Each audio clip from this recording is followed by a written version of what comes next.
नमस्कार दोस्तों, स्वागत है आप लोगों का ट्रैवलिंग यूरो के एक और वीडियो में। दोस्तों आज इस वीडियो में मैं आपको बताने वाला हूं कि अगर आपने भी क्रोएशिया का वर्क परमिट अप्लाई किया है या फिर इन फ्यूचर आप प्लान कर रहे हैं कि क्रोएशिया का वर्क परमिट अप्लाई करना, तो दोस्तों जब आप क्रोएशिया का वर्क परमिट अप्लाई करते हैं, जो सबसे पहले जो आपको डॉक्यूमेंट रिसीव होता है आपके एम्प्लॉयर या फिर आपके एजेंट की तरफ से, वो होता है आपका ऑफर लेटर। तो कई लोगों का सवाल था कि हम लोग ऑफर लेटर को किस तरीके से चेक कर सकते हैं। तो दोस्तों इस वीडियो में मैं आपको बताने वाला हूं कि आप किस तरीके से ऑफर लेटर को चेक कर सकते हैं और बाकी ऑफर लेटर में क्या क्या लिखा रहता है मैं आपको सारी जानकारी इस वीडियो में देने वाला हूं। तो दोस्तों वीडियो स्टार्ट करते हैं।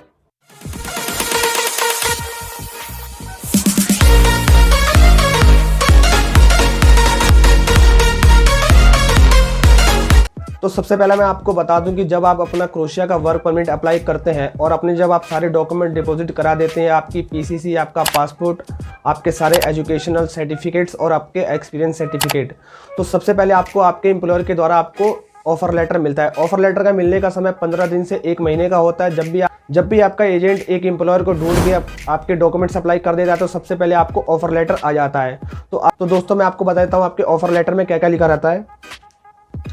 तो आपको साइड में मेरा ऑफर लेटर दिख रहा होगा। जब मैंने क्रोएशिया का वर्क परमिट अप्लाई किया था तो मेरा किस तरीके का ऑफर लेटर बन के आया था, उसमें क्या क्या चीज़ें लिखी थी, आप मेरे ऑफर लेटर को देख सकते हैं। और इसके साथ ही आपको मैं ये बता देता हूँ कि जो क्रोएशिया का ऑफर लेटर आता है वो पूरे तरीके से हर राष्ट्र की लैंग्वेज यानी क्रोएशियन लैंग्वेज में लिखा रहता है। आपको इसे पढ़ने के लिए आपको इसे ट्रांसलेट करना पड़ता है। उसके बाद आप ट्रांसलेट करते हैं, उसकी सारी चीज़ें पढ़ते हैं, उसमें क्या लिखा है क्या नहीं लिखा है। उसके बाद आपको उसके नीचे साइन करके अपने एजेंट को देना होता है और इस डॉक्यूमेंट के बाद वो आपके वर्क परमिट के लिए आपके बिहाफ पे अप्लाई करता है। तो सबसे पहले मैं आपको बता दूं आपके ऑफर लेटर में किस तरीके की जानकारी दी हुई होती है, ताकि आप समझ सके कि आपको इस पर साइन करना है या नहीं करना। तो दोस्तों आपके ऑफर लेटर में साफ साफ लिखा रहता है कि आपके और आपके कंपनी के बीच में एक एग्रीमेंट किया जाता है, जिसमें सारी तरीके की धाराएं और अनुच्छेद लिखे रहते हैं और आपके काम का पूरा विवरण दिया होता है कि आप किस तरीके के काम पे क्रोएशिया में एंट्री ले रहे हैं और आपको कितने दिन काम करना है, और आपकी बेसिक सैलरी भी इसमें साफ साफ लिखी रहती है। जब आप इसको ट्रांसलेट करेंगे तो आप पढ़ पाएंगे कि आपकी पूरी बेसिक सैलरी इसमें लिखी रहती है। तो जो भी आपको आपका एजेंट बेसिक सैलरी बताता है, आप अपने ऑफर लेटर को चेक कर सकते हैं। उसमें जो भी आपके ऑफर लेटर में सैलरी लिखी होगी, आप उस अकॉर्डिंग अपने आप को चेक कर सकते हैं कि आपके एजेंट ने आपको सही जानकारी दी है या नहीं दी है। इसके बाद दोस्तों इसमें आपका अपना एड्रेस लिखा रहता है, आपका नाम लिखा रहेगा और कंपनी का नाम, कंपनी का एड्रेस और कंपनी का OIB नंबर इसमें लिखा रहता है। आप वो भी चेक कर सकते हैं। इसके अलावा दोस्तों इसमें तीसरा पॉइंट लिखा रहता है कि अगर जिस भी काम में अगर आप जा रहे हैं, मान लो कि आप होटल इंडस्ट्री के काम पे वहाँ पे जा रहे हैं, तो जिस भी काम में आप जा रहे हैं आप उस काम में उसी कंपनी के साथ आपको काम करना है 1 साल तक, और उसके अलावा आप उस काम से रिलेटेड कोई अपना बिजनेस वहाँ पे जाके नहीं कर सकते। ये साफ साफ धाराओं में लिखा हुआ है। बाकी दोस्तों इसमें लिखा रहता है कि आपकी बेसिक सैलरी कितनी होगी, आपको कितने घंटे काम करना है और आपको ओवर टाइम का कितना अमाउंट आपको पेमेंट मिलेगा। इसके अलावा आपको संडे काम करते हैं तो आपको कितना मिलेगा, गवर्नमेंट हॉलीडेज में आपको कितना अमाउंट मिलेगा। ये सब चीज़ें आपके ऑफर लेटर में लिखी रहती है। तो दोस्तों ये कुछ खास जानकारी थी जो आपके ऑफर लेटर में लिखा रहता है, मैंने आपको बता दिया।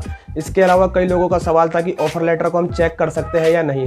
तो दोस्तों आपको मैं साफ क्लियर कर देता हूं कि ऑफर लेटर को चेक कर पाना बहुत ज़्यादा मुश्किल होता है, क्योंकि कोई भी कंपनी अपने नाम पे ऑफर लेटर निकाल के दे देती है।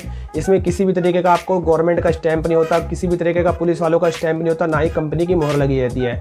आपको बस कंपनी का नाम दिया रहता है, कंपनी का OIB नंबर दिया था, उसके आधार पर आप इसको नहीं चेक कर सकते कि ये जेन्युइन है या फेक है।